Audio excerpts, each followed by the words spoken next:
Tatiana Maslany, Orphan Black, Emmy nominee now. Congratulations on not just the Emmy nominee, but you finally got to do a musical. I just saw the last episode. We talked about how much you love doing musicals and Allison, and you finally got to do it. I think it's because we talked about it on this show, or on this Skype last year. Yeah. Well, we're happy to take credit, so because we know it makes you happy for it. Now, on the other thing, that Emmy nomination, every year you've come on here, we've talked about it, the snub, the people wanted you to get nominated. This year, or last year, it finally happened. Third time was a charm. Unexpected, surprise, how did you find out? All that stuff? Yeah, I didn't expect it at all. To the point that I think I woke up only because there was an alarm going off in my building or something, and then I looked down at my phone and I missed a call from my publicist. But I didn't expect it at all, really, and it was so awesome, so exciting, so cool to be there. Like ridiculous to be there in the category with people who I admired so much, and it was just a very surreal experience for me.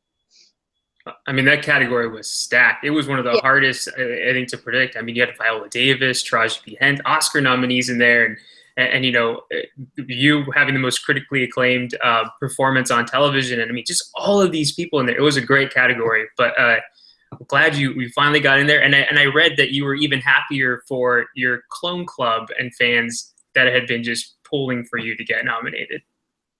Totally, because it seemed to mean a lot to them. The snub. It was only a snub because they deemed it so. Like, you know what I mean? I wasn't thinking of it that way, but they've been really supportive and kind of vicious for me. So it's been cool. Well, now back to or onto Orphan Black this season. I mean, I mentioned to you just briefly before, this season has been incredible. You guys are back to the clones, and just the original clones, and then so cool to see the Beth storyline get fleshed out when we really never thought that would really happen. Rotten Tomatoes, your critical average is at 97% this season. Is it? And you guys are on the 4th season, which is usually you always see shows diminish. Is it just, as an actress going to work, is it just incredible to be part of a show that's just so innovative and keeps pushing the envelope more and more each season? Yeah, I mean, it's wild, and I feel like what we're sort of discussing and the way the show kind of reflects what's going on in society is like, there's so much happening right now in the world. There's so much change happening, and I feel like as long as we keep kind of telling the stories that are relevant to today, then we're gonna, keep ahead of the curve in a way. But it's been awesome to be part of this season specifically. Not only does it feel like the plot is interesting, but it also feels like we've stopped. Sometimes, like episode 7 of this season, we kind of take this step back a little bit and start to, in the same way we deal with the Beth story, where we kind of flesh out the emotion of it and the truth and who she actually was. We start to see a little bit of who Sarah, I think, in her guts really is. In that 7th episode, she sort of goes off the rails a little, and we kind of get a sense of the person in her that is always wanting to run away and flee in any way she can, and shirk her responsibilities and shirk this sort of role that's been put on her. So it's been really fun to take characters that we know so well and kind of really flip them on their head. Yeah.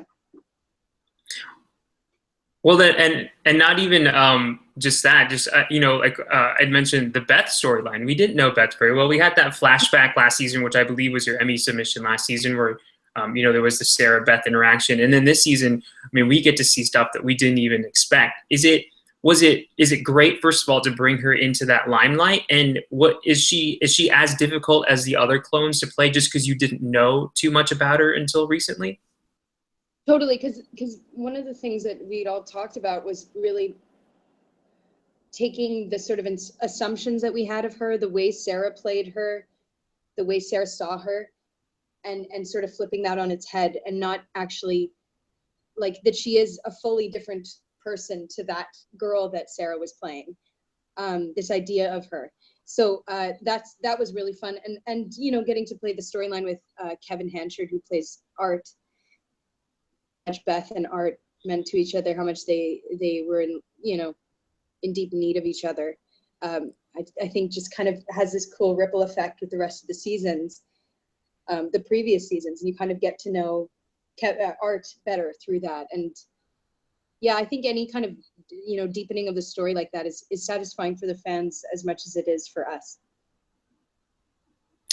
Now, so this season we have a more fleshed out Beth, we have Crystal coming back, and we have a new clone, MK, and you still have the original clones. Does it, I mean, I don't know if this is just a dumb question to ask, because it seems like it'd be, I imagine it's really tough, but does it become any easier after 4 seasons playing the main clone, and then you get more time to kind of develop these new ones? You know, I mean, we've been introduced to Crystal and to Beth before, but I can't imagine it like just clicks on and off. Like you have to have some kind of, I know music is a big thing. Like, do you still listen to music to get into Helena or to get into any of the others, or is it automatic at this point?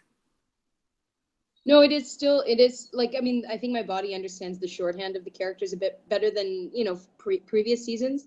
Sarah is easier to fall into than she was, you know, last season in the same, like it's gotten incrementally easier to play the characters, but at the same time, they're growing and changing. And so it's not like it's like a default way of being or anything like that. I kind of like to make sure that they're still moving forward and shifting. And, you know, Helena's had a huge shift from first season, you know, and her energy then has shifted. But I definitely still use those kind of touchstones to get into the characters. And then when I have a new character to introduce, like MK and Beth, we had a lot of time to actually rehearse. Not a lot, but like more than we've usually had. We had about, you know, a few, like 5 days to improvise and read the scenes between MK and Beth, and to discover what their voices were. So Catherine Alexandri, who's my clone double, she and I were working with Graham and John, the creators of our show, to come up with the vocal patterns, the thickness of the accent for MK, the sort of the tics, you know, the just where they're coming from and how they relate to each other and how they relate to the world. And it was really nice to get to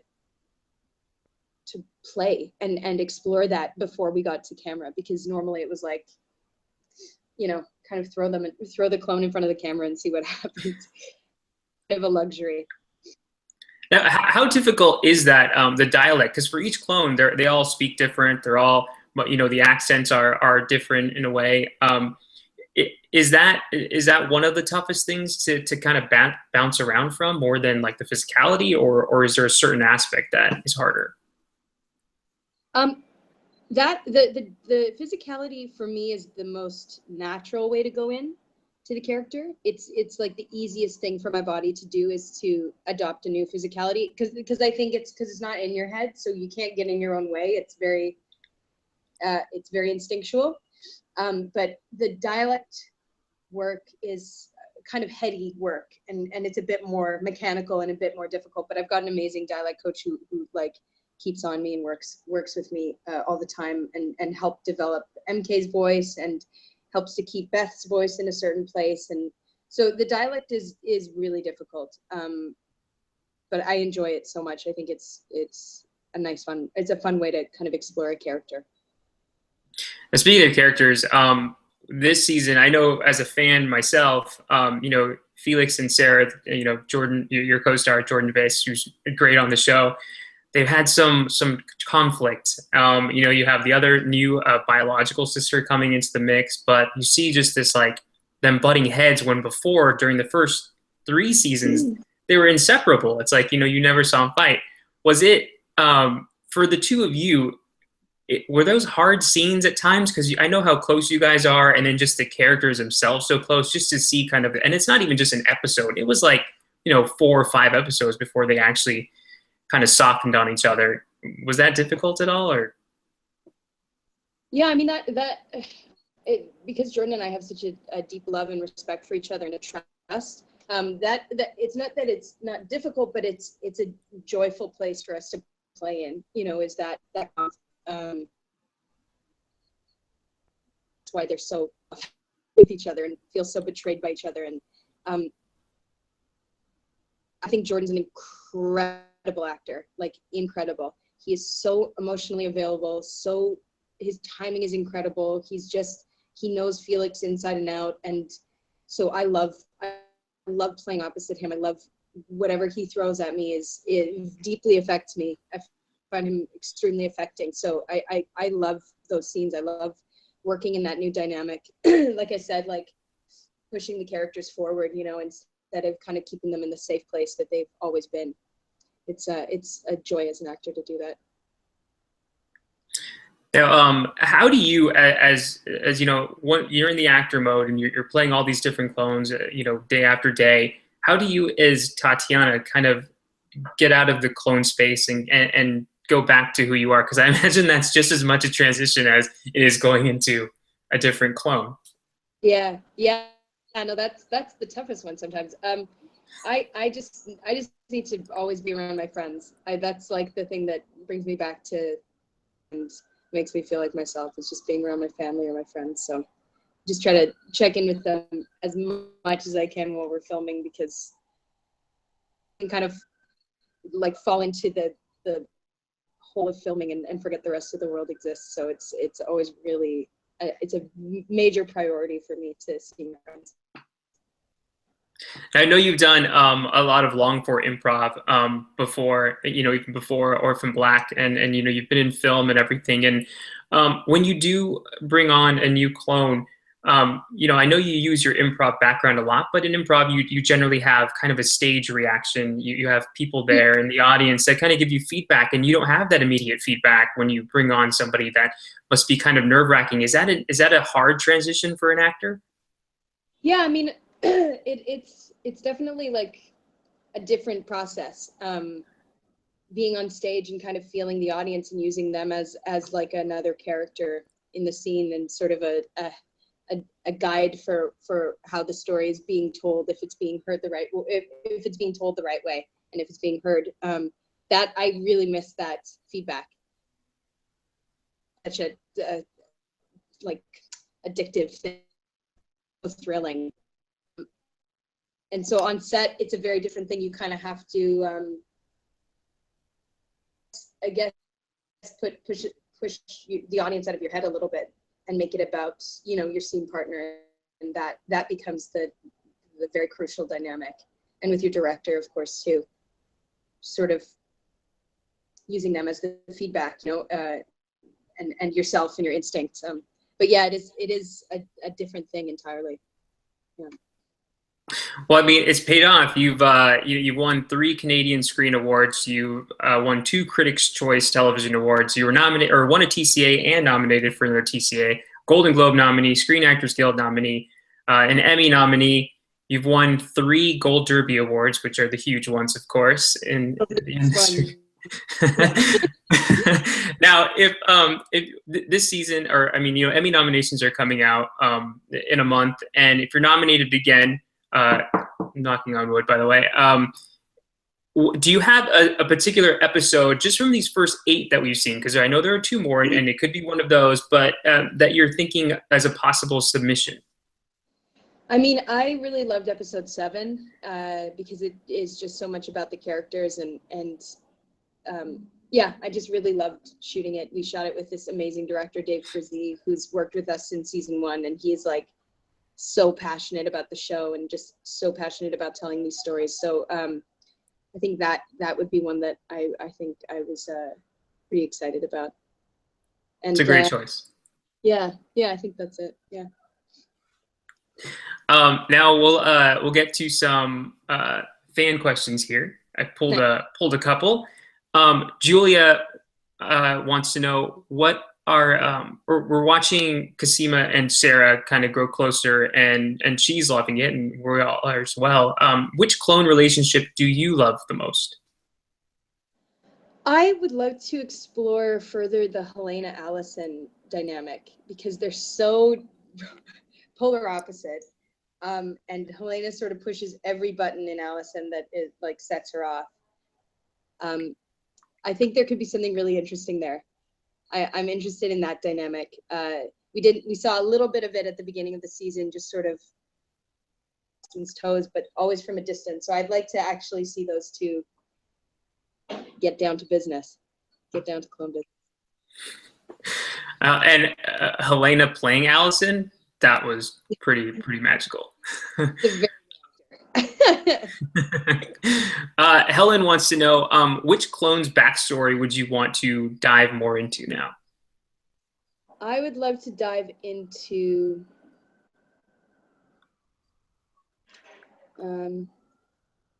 Crystal's backstory. I think that would be fun. A little yeah, dark. she's a great one because she's like kind of one of those don't judge a book by its cover kind of people, because you're like all of a sudden you see her and you kind of think you know who she is, but she can kind of throw curveballs at you sometimes. I imagine she's pretty fun to play. Totally, she's so much fun. I'd love to see her family life, her friends, like her out at a club. I'd love to see that. That's a good one. Hope you said it on here, so maybe next year they'll do that. It'll happen. It's gonna happen. It'll be the main story. Phil says that you've mentioned that you don't really follow the major plot story arcs of the show because there are just so many and they're so grandiose. And you're more of an in the moment actress. Has there ever been a scene that you've done that you just don't really understand the context of? Anytime I don't understand the context of a scene, it's usually when it's the more heady science stuff, and then I will always talk to Cosima, who's our science consultant on the show, and who the character of Cosima is very loosely based on. But she's been really amazing to me to always help me kind of understand the context for the science in the real world and sort of what we're talking about. And but yeah, there have been many scenes that I've just not known what I was talking about until she talks to me. And then we both. Got it.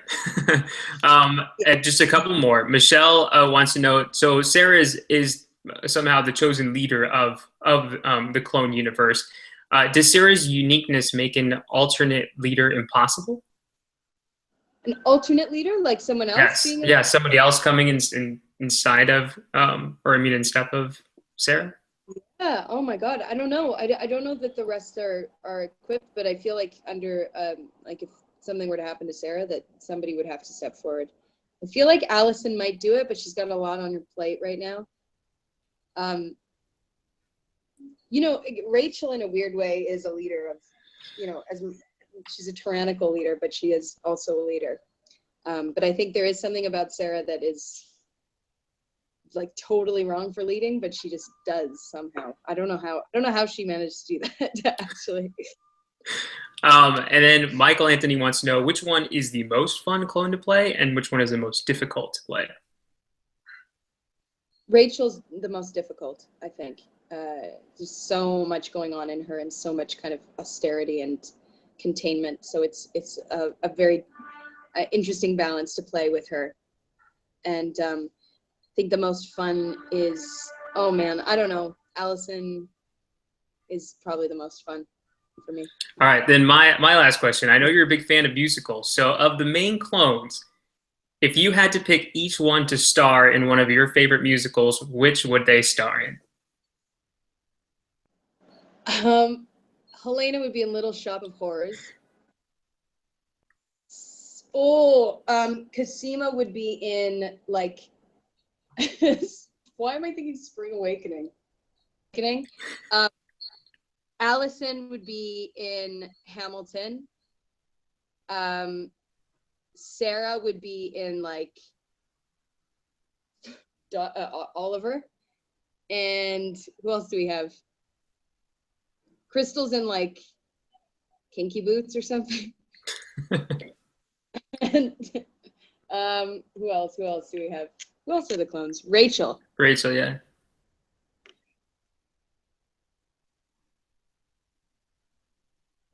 Like George. This is terrible. No, Jesus Christ Superstar. So she's gonna take She play like pilot or like she played pilot? Isn't he the king guy? The king guy. The king guy. Got it. She'd be in The King and I. She'd play the king. There you go. There you go. She had to shave her head, but I'm sure she looked fine. She's almost there. She got short hair. All right. Well, congratulations on the success of the show, on this season, on your Emmy nomination finally, and everything else. We're pulling for you big time at Cold Derby. And we hope to chat with you again soon. Thank you so much.